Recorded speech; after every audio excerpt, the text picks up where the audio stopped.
Я да ви покажа един бърз и лесен начин за опъване на въже за електропастир с ток. Без колчета. Взел съм колчета, но те в гората не са нужни. И без изолатори.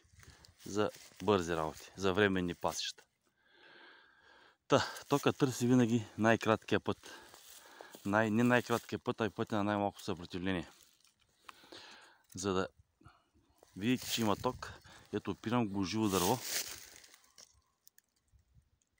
И чувате ли пукането? Значи по въжето има ток.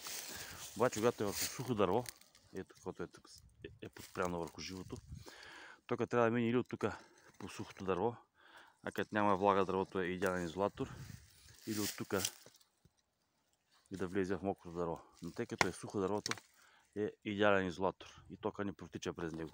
Тъй, че ползваме тая клечка, това паднало дърво за изолатор.